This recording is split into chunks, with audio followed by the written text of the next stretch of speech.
ട്രെയിനിലാണ്. നമ്മുടെ ചണ്ഡീഗഡിൽ നിന്ന് അമൃത്സർ വരെയുള്ളൊരു ട്രെയിൻ യാത്രയാണ്. അപ്പോൾ ട്രെയിൻ യാത്രയിൽ നമുക്ക് കാണാൻ കഴിഞ്ഞത് വലിയ കൃഷിയിടങ്ങൾ. പഞ്ചാബിൻ്റെ ഏറ്റവും വരുമാനമാർഗം കൃഷി തന്നെയാണ്.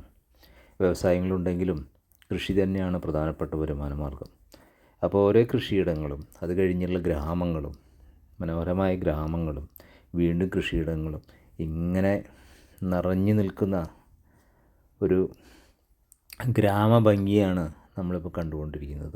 മനോഹരമായിട്ടുള്ള കണക്കാത്ത ദൂരത്ത് വിശാലമായി കിടക്കുന്ന ഗോതമ്പ് വയലുകൾ, അതിന് വേണ്ടിയിട്ടുള്ള പുതിയ കൃഷിക്കായിട്ട് ഒരുക്കി വച്ചിട്ടുള്ള സ്ഥലങ്ങൾ, ഇതൊക്കെയാണ് നമുക്കിപ്പോൾ ഈ ട്രെയിൻ യാത്രയിൽ നിങ്ങളെ കാണിക്കാൻ കഴിയുന്നത്. അമൃത്സറിലേക്കുള്ളൊരു യാത്രയാണ്. അപ്പോൾ തലസ്ഥാനത്ത് നിന്ന് അമൃത്സർ വരെയുള്ളൊരു യാത്രയിൽ ചില ഭാഗങ്ങളാണ് നിങ്ങൾ കണ്ടുകൊണ്ടിരിക്കുന്നത്. അതിലെ കൃഷിക്കായിട്ട് ഒരുക്കിയിട്ടിരിക്കുന്ന, കൃഷി തുടങ്ങി വെച്ചിരിക്കുന്ന സ്ഥലങ്ങൾ, അതേപോലെ ഓരോ കൃഷിയിടങ്ങളും കഴിഞ്ഞാൽ ചെറിയ ചെറിയ ഗ്രാമങ്ങൾ മനോഹരമായിട്ട് നിലമുഴുത് വെള്ളം കയറ്റിയിട്ടിരിക്കുന്ന സ്ഥലങ്ങൾ, അങ്ങനെ വിശാലമായിട്ടുള്ള കൃഷിയിടങ്ങളും ഗ്രാമങ്ങളും ഒക്കെ ആയിട്ടാണ് യാത്ര തുടർന്ന് അമൃത്സർ വരെ പോയിക്കൊണ്ടിരിക്കുന്നത്.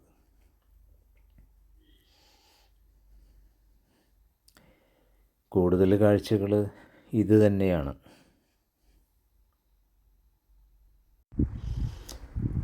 അമൃത്സർ റെയിൽവേ സ്റ്റേഷനിൽ നിന്ന് ഗോൾഡൻ ടെമ്പിളിലേക്ക് 2.5 കിലോമീറ്ററാണ്.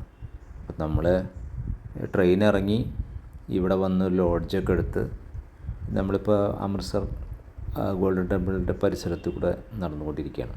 ഒരു സൈഡിൽ, ലെഫ്റ്റ് സൈഡിൽ ഗോൾഡൻ ടെമ്പിളും റൈറ്റ് സൈഡിൽ ജാലിയൻ വാലാബാഗുമാണ്.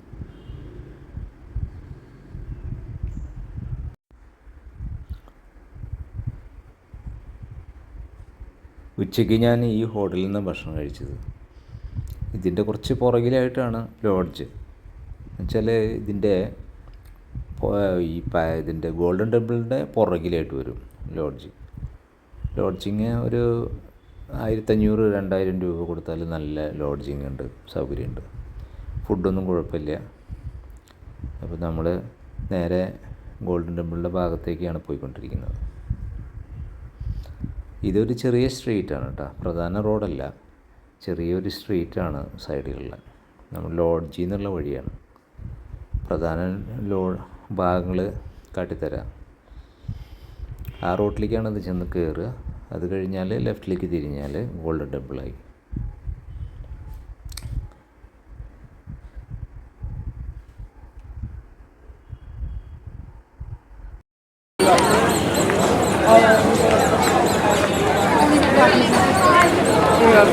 ഇത് പ്രധാന എൻട്രൻസ് ആണ്.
ഗോൾഡൻ ടെമ്പിളിൻ്റെ ഫ്രണ്ട് ഭാഗമാണ് കേട്ടോ. ഒരു സൈഡ് വളരെ മനോഹരമായിട്ട് വിശാലമായിട്ടുള്ള ഒരു മുൻഭാഗമാണ് നമ്മൾ കണ്ടുകൊണ്ടിരിക്കുന്നത്. വിശാലമായ ഏരിയകളിൽ അനവധി ചെടികളും അതുപോലെ തന്നെ ഇരിക്കാനുള്ള സൗകര്യങ്ങളൊക്കെ ആക്കി വളരെ വിശാലമായി താഴെ നല്ല വെള്ള മാർബിളിൽ ലൈറ്റിൽ വ്യത്യാസം വന്നാൽ നിങ്ങൾ ശ്രദ്ധിച്ച് കാണുമെന്ന് വിശ്വസിക്കുന്നു. അത് പ്രധാനമായിട്ട് ഈ മാർബിളിൻ്റെ ഒരു ലൈറ്റാണ്. വെള്ള മാർബിളാണ്. അപ്പോൾ ഇതിൻ്റെ ചുറ്റുള്ള ഭാഗങ്ങളൊക്കെയും കുറേയേറെ ആൾക്കാർക്ക് ഇരിക്കാവുന്ന സൗകര്യങ്ങൾ, അതേപോലെ വിശാലമായിട്ടുള്ള ഫുഡ് കോർട്ടുകൾ, സൗജന്യമായിട്ട് നൽകുന്ന പലതരത്തിലുള്ള വിഭവങ്ങൾ, ഇതൊക്കെ ഈ സ്ഥലങ്ങളിൽ ലഭ്യമാണ്. അതുപോലെ തന്നെ ഈ ക്ഷേത്രത്തിൻ്റെ ഉള്ളിൽ, ഐസിക് ഗോൾഡൻ ടെമ്പിളിൻ്റെ ഉള്ളിൽ വലിയൊരു വിശാലമായിട്ടുള്ളൊരു കുളം അല്ലെങ്കിൽ ഒരു ചെറിയ ഒരു തടാകം, അതിൻ്റെ നടുവിലാണ് ഈ ഗോൾഡൻ ടെമ്പിൾ സ്ഥിതി ചെയ്യുന്നത്.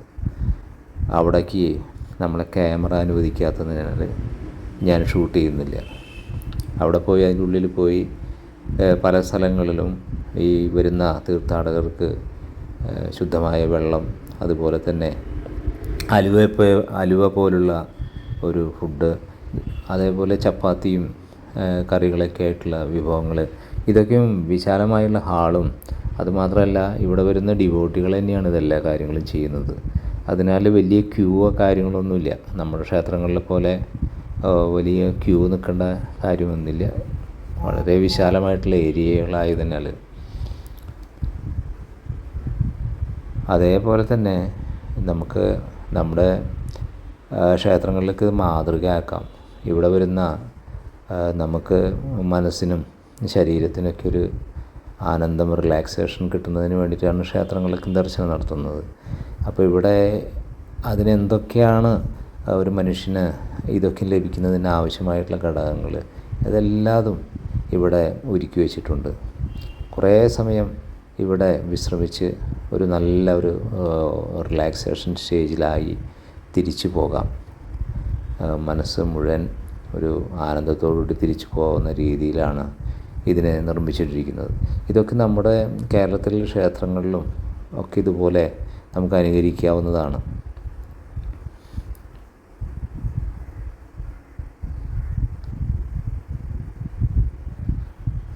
ധാരാളം ഇരിപ്പിടങ്ങളാണ് ഒരുക്കി വച്ചിരിക്കുന്നത്.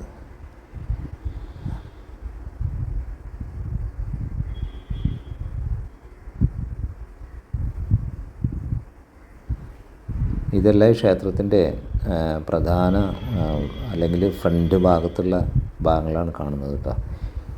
ഇതിൻ്റെ ഉള്ളിൽ വിശാലമായ ഒരു കുളവും അതിൻ്റെ നടുവിലായിട്ടാണ് ഈ ഗോൾഡൻ ടെമ്പിൾ സ്ഥിതി ചെയ്യുന്നത്. അവിടെ വളരെ തിരക്കും, അതുമാത്രമല്ല ഇത് നോക്കുന്നതിന് വേണ്ടിയിട്ടുള്ള ഈ സിഖ് ഭടന്മാർ, ഇവർ ഈ ക്ഷേത്രത്തിൻ്റെ സംരക്ഷണത്തിന് വേണ്ടി നിയമിച്ചിട്ടുള്ള ഭടന്മാരുടെ നിയന്ത്രണത്തിൽ അവിടേക്ക് മൊബൈലോ അതുപോലെ മൂവിയൊന്നും എടുക്കാൻ അനുവദിക്കാത്തതിനാൽ, മാത്രമല്ല അത് നമുക്ക് നിയമവിരുദ്ധമായിട്ടുള്ള പ്രവൃത്തിയായതിനാലൊന്നും നമ്മൾ അതിന് മുതിരുന്നില്ല. ഫ്രണ്ട് ഭാഗങ്ങൾ കാട്ടിത്തരാം. ഒട്ടുമിക്ക ആൾക്കാരൊക്കെ അതിൻ്റെ ഉള്ളിലേക്കുള്ള ഭാഗങ്ങൾ കണ്ടിട്ടുണ്ടായിരിക്കാം. എന്തായാലും നമുക്ക് നിർവാഹമില്ല അത് കാണിക്കാൻ വേണ്ടി. അതുകൊണ്ട് ധാരാളം ആൾക്കാർ ഇവിടെ ഇരിക്കുന്നുണ്ട്. സൈഡിലൊക്കെ കുറച്ച് നമ്മൾ ചെരുപ്പ് സൂക്ഷിക്കുന്നതിന് വേണ്ടിയിട്ടും, അതുപോലെ നമുക്ക് ചെറിയ ചെറിയ ഫുഡ് കോർട്ടുകൾ പോലെ ഒക്കെയുള്ള സ്ഥലങ്ങളാണ് നമ്മൾ കണ്ടുകൊണ്ടിരിക്കുന്നത്.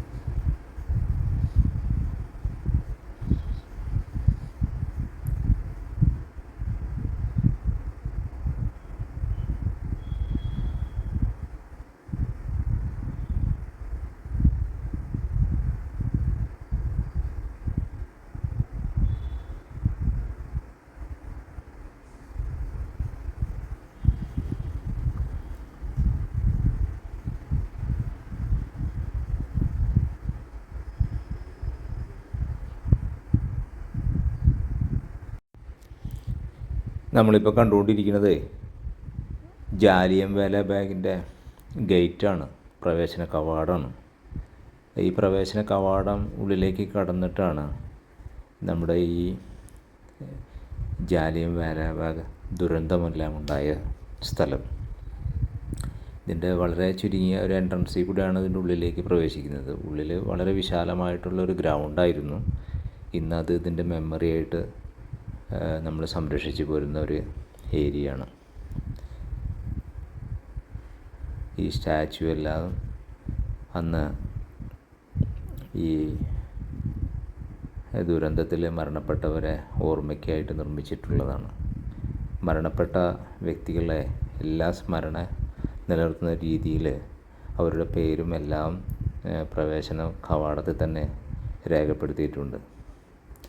1919 ഏപ്രിൽ മാസം 13-ാം തീയതിയാണ് ഈ ജാലിയൻ വാലാബാഗ് കൂട്ടക്കൊല നടക്കുന്നത്. അന്നത്തെ ബ്രിട്ടീഷ് ഗവൺമെൻറ്റിൻ്റെ റൗലറ്റ് ആക്ടിനെ പ്രതിഷേധിച്ച് കുറേയേറെ ജനങ്ങളിവിടെ കൂടുകയും അതിനെതിരെ നടന്ന ഒരു യോഗത്തിന് യാതൊരു മുന്നറിയിപ്പുമില്ലാതെ ചുറ്റുനിന്നും ജനറൽ ഡയറിൻ്റെ ബ്രിട്ടീഷ് പട്ടാളക്കാർ വെടിവെച്ച് ഏകദേശം 1500ഓളം ആളുകൾ മരണപ്പെടുകയും അത്ര തന്നെ ആളുകൾക്ക് ഗുരുതരമായ പരിക്കേൽക്കുകയും ചെയ്ത ഒരു സംഭവമാണ്. ഈ റൗലറ്റ് ആക്ട്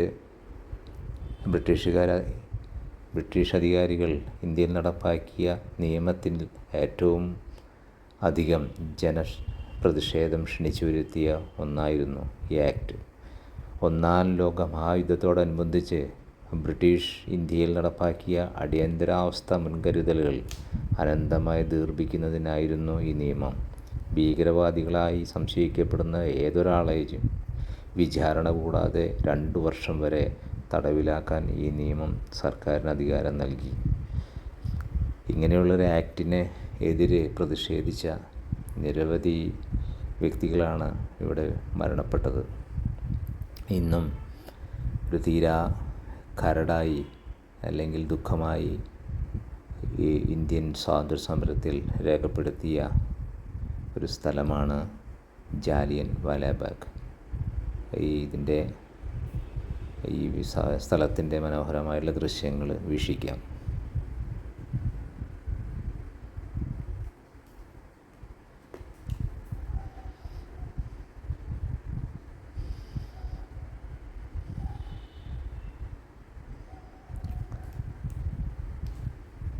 ആ കാണുന്ന സ്തൂപം ഇതിൻ്റെ ഓർമ്മയ്ക്കായി പണിതതാണ്. അതേപോലെ തന്നെ ഓരോ ബോഡികളും അത്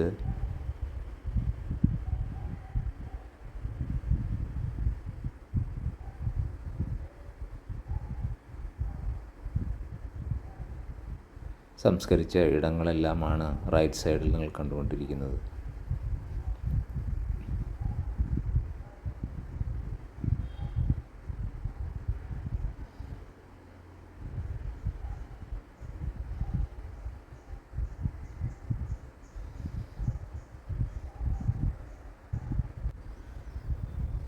ഈ ഗ്രൗണ്ടിൻ്റെ ഒരു പ്രത്യേകത 4 പാടും വളരെ ഹൈറ്റുള്ള മതിലുകളായിരുന്നു. അപ്പോൾ ഈ ഒരു ദുരന്തത്തിൽ അത് കൂടുതൽ അപകടം ജനങ്ങൾക്ക് വരുത്തി വയ്ക്കാൻ കാരണമായി. നിരവധി ആളുകളാണ് രക്ഷപ്പെടുന്നതിന് വേണ്ടി ഈ മതിലിൽ കയറാൻ ശ്രമിക്കുകയും ജനറൽ ഡയറിൻ്റെ പട്ടാളക്കാരുടെ വെടികൾ കൊണ്ട് മരണപ്പെടുകയും ചെയ്തത്. ഇപ്പോൾ നിങ്ങൾ കണ്ടുകൊണ്ടിരിക്കുന്നത് വെടിയുണ്ടകൾ, അതിൻ്റെ ബുള്ളറ്റുകൾ തറച്ച് കയറിയ പാടുകൾ രേഖപ്പെടുത്തിയിട്ടുള്ളതാണ്. ഇതേപോലെ തന്നെ 4 പാടുമുള്ള ഭിത്തികളിലും ഉണ്ടായിരുന്നു.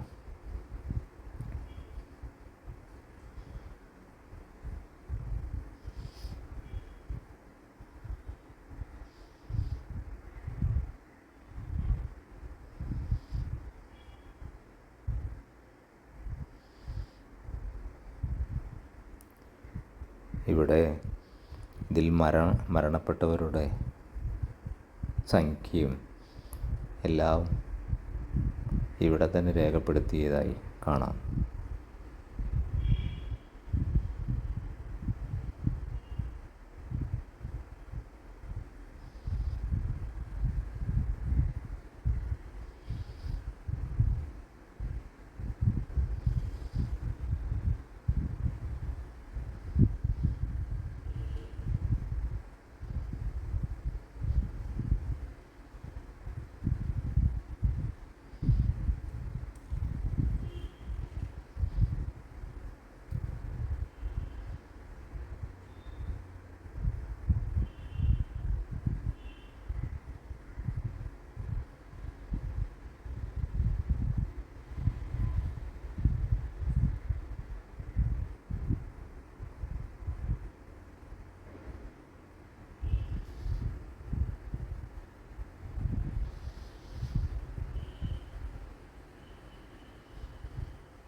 ഓരോ ദിവസവും വളരെയധികം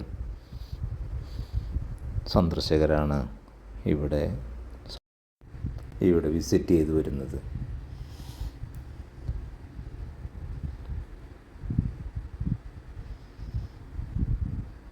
ഈ സ്തൂപം ഈ ദുരന്തത്തിൻ്റെ ഓർമ്മയ്ക്കായി ഇവിടെ സ്ഥിതി ചെയ്യുന്നു.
ഞങ്ങൾക്ക് ധാരാളം ബസ്സുകൾ വാഗ ബോർഡറിലേക്ക് നമുക്കൊരു 350 രൂപ കൊടുത്തു കഴിഞ്ഞാൽ ബോർഡർ മാത്രമായിട്ട് പോവാം. പിന്നെ 450 രൂപ കൊടുത്തു കഴിഞ്ഞാൽ വേറെ 1-2 സ്പേസും കൂടി അവർ കൊണ്ടുപോകും. ഇതിപ്പോൾ നേരെ പോണത് വാഗ ബോർഡറിലേക്ക് മാത്രം. ഇതവിടെ പോയി 4 മണിക്ക് ഓപ്പൺ ചെയ്യും, പിന്നെ 8:30 തിരിച്ചു കൊടുക്കും. AC bus.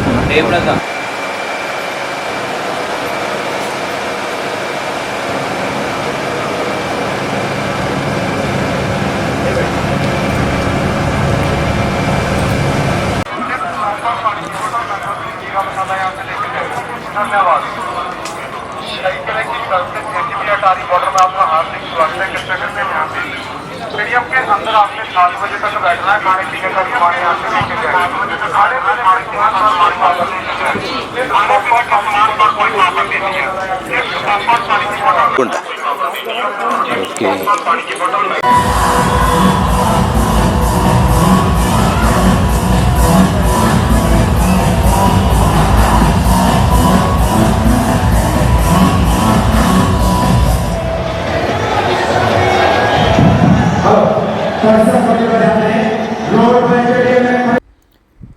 വാഗ അതിർത്തി നിങ്ങൾക്കറിയാം, ഇന്ത്യയുടെയും പാകിസ്ഥാൻ്റെയും ബോർഡറാണെന്ന്. ഇവിടുത്തെ പരേഡൊക്കെ ധാരാളം നിങ്ങൾ പല വീഡിയോ കൂടെ കണ്ടിട്ടുണ്ടാവും. അപ്പോൾ ഞാനതൊന്നും ഇതിൽ കാണിക്കാൻ മുതിരുന്നില്ല. അപ്പോൾ എല്ലാവർക്കും ഈ യാത്ര ഇവിടെ അവസാനിക്കുന്നു. എല്ലാവർക്കും നന്ദി.